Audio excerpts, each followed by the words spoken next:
Hello students, welcome to my YouTube channel Khargol classes. Students, उम्मीद करता हूँ आप सभी व्यस्त होंगे, स्वस्थ होंगे और मस्त होंगे। स्टूडेंट्स, आज का टॉपिक है हमारे अग्निवीर का जो एग्जाम होता है उसमें जो मैथ के क्वेश्चंस आते हैं उनका सॉल्यूशन प्रोवाइड करूंगा मैं। पहला क्वेश्चन है, यदि 10 जनवरी 2004 को मंगलवार था तो 10 जनवरी 2005 को कौन सा वार होगा। ठीक है स्टूडेंट। तो स्टूडेंट्स आप ध्यान दीजिएगा, इस क्वेश्चन में क्या पूछा गया है, 10 जनवरी 2004 पूछा है और फिर 10 जनवरी 2005 पूछा है, ठीक एक साल बाद पूछा हुआ है आपको। ठीक है, तो इसमें आपको ध्यान देने वाली जो बात है, देखिए 2004 जो साल है और वो भी फरवरी से पहले का महीना है, देखिए स्टूडेंट्स, है ना। तो 2004 वाला जो साल है वो लीप ईयर होता है। ठीक है, तो फरवरी कितने की होगी, 29 की होगी स्टूडेंट। ठीक है, 2004 क्या है, लीप ईयर है और फरवरी होगी 29 की। तो स्टूडेंट्स आपको ये पता करना पड़ेगा इसमें कि 10 जनवरी 2004 से 10 जनवरी 2005 तक कितना दिन होंगे। ठीक है, तो लीप ईयर में 366 दिन होते हैं, इसलिए 366 दिन होंगे। ठीक है स्टूडेंट्स। तो टोटल आप यहाँ लिख लीजिए, 10 जनवरी 2004 से लेके 10 जनवरी 2005 तक कितने दिन हो जाएंगे, 366, है ना, डेज हो जाएंगे। होंगे नहीं होंगे बताइए। अब क्या करिए, आपको वार अगर पता करना है तो आपको 7 से भाग देना होगा इनको। क्यों देना होगा 7 से भाग, क्योंकि आपको पता है ठीक 7 दिन के बाद क्या होता है, रिपीट हो जाता है डे। ठीक है, तो 7 से भाग देंगे आप, 7 पंचे 35, एक बचा 16, 7 दूनी 14, कितने बच गए, 2 बच गए। जो शेष बच गया स्टूडेंट, 2 दिन शेष बच गए हैं। ठीक है, तो कहने का मतलब ये है, जो 52वां हफ्ता जब खत्म होगा, 52वां हफ्ता जब खत्म होगा मतलब 364 दिन में ठीक मंगलवार होगा, और 365वें दिन होगा मंगलवार के बाद बुधवार, और 366वें दिन मतलब जो 10 जनवरी 2005 की बात कर रहे हैं तब होगा गुरुवार। स्टूडेंट क्या होगा, गुरुवार। दोबारा समझा रहा हूँ स्टूडेंट, देखिए आपको 10 जनवरी 2004 को मंगलवार बताया था, 10 जनवरी 2005 को पूछा गया था। ठीक है स्टूडेंट्स, तो हमने देखा 10 जनवरी से 10 जनवरी के बीच एक साल कंप्लीट हो रहा है, तो नॉर्मली 365 सोचते हैं हम, पर ये लीप ईयर है स्टूडेंट। देखो 2004 बता रखा है, और 2004 जो है वो देखो महीना जो है वो 29, मतलब फरवरी 29 से पहले का है। ठीक है, जनवरी का महीना है, फरवरी से पहले आ रहा है ना। तो कितने होंगे, 366 दिन होंगे, ये कॉमन लगाइए आप, है ना। अगर 28 तारीख के बाद की फरवरी जा रही है और लीप ईयर वाला साल पड़ रहा है, या 4 से भाग जा रहा है, 2004 में लीप ईयर पता करने का शॉर्टकट यही है, 4 से भाग इसलिए जाता है तो लीप ईयर होता है ईयर में। ठीक है, तो 366 वाला दिन हो गए, है ना। 366 में दिया 7 से भाग, 52 बार गया पूरी पूरी बार, 2 शेष बचा। अब अपने को पता है जो शेष होंगे वो दिन बढ़ाने होते हैं अपने को, है ना। तो मंगलवार में 2 दिन ऐड करिए, मंगल के बाद बुध, बुध के बाद बृहस्पति या गुरुवार, तो गुरुवार हो गया इस क्वेश्चन का आंसर। ठीक है स्टूडेंट्स, अब अगला क्वेश्चन देख लेते हैं।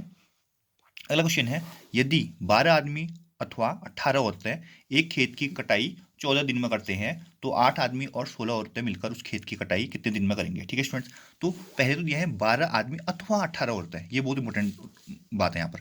तो इसका मतलब अथवा बोला है तो इसका मतलब ये है, जो 12 आदमी हैं और जो 18 औरतें हैं वो क्या है, बराबर है। कहने का मतलब ये है कि जितना काम 12 आदमी करेंगे उतने ही काम 18 औरतें करेंगे। ठीक है, 12 आदमी मिलकर जितना काम करते हैं उतने ही 18 औरतें मिलकर भी उतने ही काम करेंगे, ये कहना। तो कहने का मतलब ये है कि अगर हमने एक आदमी का काम निकालना है तो 18/12 गुणा वाला भाग में जाता है, आपको बताइए, औरतें बोल देंगे आप। ठीक है, अब इस सवाल में देखिए आपको 8 आदमी के बारे में पूछा गया है, तो 8 आदमी का निकाल लीजिए पहले।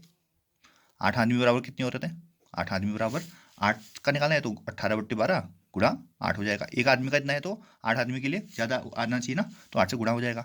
देखिए अब आप काटना चालू कर दीजिए, किस काटेंगे, 6 से काट दीजिए, 6 दूनी 12, 6 तियान 18, 2 चक्कू 12, 4 तियान 12, 12 औरतें रहेंगी, है ना। कहने का मतलब 8 आदमी बराबर 12 औरतें आएंगी। ठीक है स्टूडेंट, तो अब आपको चाहिए 8 आदमी और 16 औरतें। कहने का मतलब ये है 8 आदमी प्लस 16 औरतें, 16 औरतें। तो कहने का मतलब 8 आदमी क्या थे, 8 आदमी इक्वल टू 12 औरतें थे, तो 12 औरतें कर दिए, प्लस 16 औरतों को औरतों में ही रहने दिया, हमने औरतों में कन्वर्ट कर दिया मतलब, है ना। तो 12 और 16 को ऐड करेंगे तो 28 आएगा, तो 28 औरतों को निकालना है हमने। ठीक है, 28 औरतें कितने दिन में काम करेंगे। ठीक है, तो अब यहाँ से देखिए स्टूडेंट्स, 12 आदमी अथवा 18 औरतें एक खेत को 14 दिन में करती है, ठीक है। तो इसका मतलब 18 औरतें और 14 दिन में काम कटाई करती है खेत की, ठीक है। तो लिख लीजिए यहाँ पर क्या लिखेंगे कि 18 औरतें जो खेत की कटाई करती हैं कितने दिन में, कटाई करती हैं कितने दिन में, बराबर 14 दिन में। तो अब यहाँ पे इंपोर्टेंट बात है स्टूडेंट, देखिए ध्यान दीजिएगा। अगर 18 औरतें खेत की कटाई करेंगी 14 दिन में, तो एक औरत खेत की कटाई कितने दिन में करेगी स्टूडेंट। पहले तो ये समझिए कि 18 औरतें कम टाइम लेंगी या एक औरत कम टाइम लेगी, है ना। 18 औरतें कम टाइम लेगी, है ना। तो इसका मतलब एक औरत ज़्यादा टाइम लेगी, ज़्यादा दिन लगेंगे ना। एक औरत अकेले अकेले करेगी बेचारी, तो ज़्यादा दिन लगेंगे। तो ज़्यादा के लिए क्या करते हैं, गुणा करते हैं। तो 14 गुणा 18 हो जाएगा, 14 गुणा 18 दिन लगेंगे, लगेंगे लगेंगे बताइए। अब हमको निकालना है 28 औरतों का, निकालना है निकालना। तो 28 औरतों का लिए क्या करेंगे, अब यहाँ पर एक औरत की जगह 28 औरतें लगा दी हमने, तो दिन क्या हो जाएंगे, कम दिन लगेंगे। तो कम के लिए भाग देते हैं, ऐसे भी बोल सकते हो आप। ये 24 के बच्चे 28 आएगा, सॉरी, ठीक है। 14 गुणा 18 बट्टे 28, तो 14 दूनी 28 हो गया, है ना। 14 दूनी 28, 2 एकम 2, 2 नम 18। तो कितने दिन हो गए स्टूडेंट, 9 दिन, 9 दिन हो गए। 9 दिन हो गया इस क्वेश्चन का आंसर, समझ में आ गया होगा। दोबारा समझा देता हूँ स्टूडेंट्स, देखिए। बोला क्वेश्चन था हमारा, यदि 12 आदमी अथवा 18 औरतें एक खेत की कटाई 14 दिन में करती हैं, तो 8 आदमी या 16 औरतें मिलकर उस खेत की कटाई कितने दिन में करेंगी। तो 12 आदमी अथवा 18 औरतें थी, 12 आदमी और 18 औरतें बराबर थी, तो बराबर कर दी। तो एक आदमी बराबर 18 बट्टे 12 औरतें हो गई, ठीक है। तो 8 आदमी यहाँ क्वेश्चन में दिया था, तो 8 आदमी बराबर कितनी औरतें हुई, 18 बट्टे 12 गुणा 8 कर दिया, तो ये कैंसिल करा हमने। 6 दूनी 12, 6 त्यान 18, फिर 2 चक्कू 12, 4 त्यान 12 होते हैं, ठीक है। तो अब 8 आदमी और 16 औरतें मिलकर खेत की कटाई कितने दिन में करेंगे बोला था, तो हमने 8 आदमी मिलकर करा था, तो जोड़ कर दिया ना, दोनों मिलकर करते हैं तो प्लस करेंगे। तो 8 आदमी बराबर 12 औरतें थी, 12 औरतें कर दी प्लस 16, 28 हो गया, 28 औरतें। तो 18 औरतें खेती की कटाई 14 दिन में करती हैं, देखो यहाँ लिखा है। 12 आदमी अथवा 18 औरतें खेती की कटाई 14 दिन, मतलब कहने का मतलब 12 आदमी भी 14 दिन लगाएंगे और 18 औरतें भी 14 दिन लगाएंगे, क्योंकि हमने औरतों में कन्वर्ट कर दिया था सारा कुछ, तो इसलिए औरतों वाला हमने लिया, ठीक है। 18 औरतें 14 दिन में करती हैं, देखो 18 औरतें खेती कटाई करती हैं 14 दिन में। तो एक औरत खेती कटाई कितने दिन में करेगी स्टूडेंट, देखो 18 औरतें अगर 14 दिन लगा रही हैं, तो एक अकेली औरत तो बहुत टाइम लगेगा, ज़्यादा टाइम लगेगा, नहीं लगेगा एक औरत को करने में। तो 14 गुना 18 दिन हो जाएंगे। ऐसे 28 का निकालना है अपने ना, 28 औरतें तो कम दिन लगाएंगे, कम के लिए भाग करेंगे, क्योंकि एक औरत की जगह में अब 28 औरतें लगा दी हमने, तो कम दिन लगेंगे। भाग दिया, 14 दूनी 28 है, 2 नंबर 18 और 9 दिन आ गया इस क्वेश्चन का आंसर। अब अगला क्वेश्चन देख लेते हैं स्टूडेंट, देखिए। कितने प्रतिशत दर पर एक राशि 8 वर्ष में दोगुनी हो जाएगी, ठीक है स्टूडेंट्स। तो मान लेते हैं स्टूडेंट्स कि जो राशि मान लेते हैं, राशि है x, ठीक है। और पूछा गया है कि कितने प्रतिशत दर पर एक राशि 8 वर्ष में दुगनी हो जाती है। तो अगर राशि x है और तो 8 वर्ष पश्चात राशि क्या हो जाएगी, दुगनी हो जाएगी। तो मतलब x की जगह 2x हो जाएगी, सवाल में ही बोला है, देखो माना राशि x है, तो कितने प्रतिशत दर पर एक राशि 8 वर्ष पश्चात दुगनी हो, तो 8 वर्ष पश्चात राशि 2x होनी चाहिए इसका मतलब, ठीक है। तो अब देखिए हमको पता है साधारण ब्याज का सूत्र, साधारण ब्याज का सूत्र बराबर क्या होता है, मूलधन गुणा दर गुणा समय, समय बट्टे 100। इसको ऐसे भी बोल सकते हो, simple interest equal to P principal into rate into time upon 100, है ना। ऐसा ही equal to P into R into T upon 100, ऐसे भी पढ़ा होगा आपने ना। तो साधारण ब्याज स्टूडेंट्स ना, तो साधारण ब्याज होगा क्या, साधारण ब्याज वो होगा स्टूडेंट्स जो इन दोनों के बीच का गैप होगा, 2x माइनस एक्स होगा, चूंकि x आएगा, आएगा नहीं आएगा। और मूलधन क्या होगा स्टूडेंट, मूलधन होगा जो राशि हमने स्टार्टिंग में ली है, x होगा, रहेगा नहीं रहेगा। दर क्या रहेगा ये निकालना है आपने, ठीक है। दर निकालना है या रेट लिख दीजिए, टाइम क्या है 8 वर्ष है तो 8 लिखेंगे, बटे 100 कर दीजिए। इतना समझ में आया आपको, x से कर दीजिए, x कैंसिल एक बार में।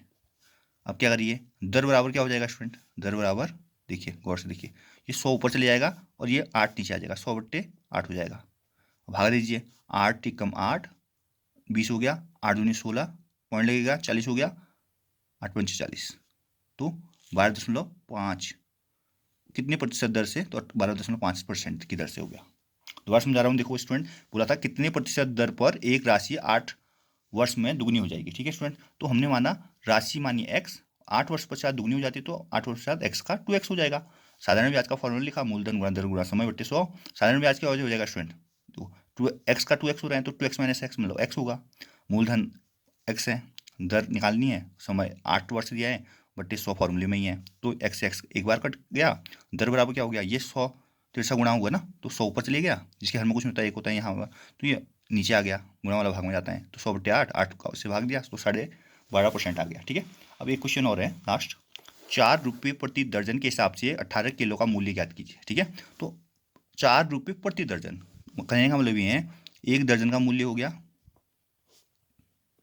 एक दर्जन केले का मूल्य कितने रुपए, 4 रुपये बोल रहा है, 4 रुपये। ठीक है, तो एक दर्जन में होते हैं 12 केले का मूल्य दिया है। ठीक है, कितना, 4 रुपये, तो एक केले का मूल्य क्या हो जाएगा, एक केले का मूल्य गुणा वाला भाग में मतलब 4 बट्टे 12 रुपये। तो अब पूछा है 18 केले का, तो 18 केले का मूल्य 18, एक केले का मूल्य क्या होगा, 18 केले का ज़्यादा होगा, तो गुणा होगा, इसका मतलब यहाँ पर गुणा 18 हो जाएगा, है ना। तो अब देखो काट दो, 4 कम 4, 4 3 12 कर दिया, 3 कम 3, 3 6 18। ठीक है, तो 6 रुपये हो गया, कितना रुपये हो गया, 6 रुपये। ये तो आसान क्वेश्चन था स्टूडेंट्स। ठीक है, दोबारा समझ रहा हूँ, 4 रुपये प्रति दर्जन के हिसाब से 18 किलो का मूल्य ज्ञात कीजिए। तो एक दर्जन का मूल्य था 4 रुपये, एक दर्जन में 12 केले होते हैं, 12 केले का मूल्य 4 रुपये, तो एक केले का मूल्य क्या हो जाएगा, 12 केले का मूल्य ज़्यादा होगा या एक केले का, 12 केले का ज़्यादा होगा, तो एक केले का कम होगा, कम केले क्या करते हैं, भाग देते हैं, भाग दे दिया हमने। तो फिर 18 केले का मूल्य निकालना है, तो 18 केले का मूल्य के लिए गुणा करेंगे, क्योंकि एक केले से 18 केले का मूल्य ज़्यादा होगा, तो ज़्यादा के लिए गुणा करेंगे। हाँ, तो यहाँ पर कैंसिल किया हमने, 4 3 12 होगा, 3 6 18 होगा, तो 6 रुपये आ गया। ठीक है स्टूडेंट्स, तो स्टूडेंट्स उम्मीद करता हूँ आपको वीडियो पसंद आई होगी। वीडियो को लाइक कीजिए, चैनल सब्सक्राइब कीजिए, वीडियो को शेयर कीजिए। मिलते हैं इसी प्रकार की एक अलग वीडियो के साथ। Thanks for watching student.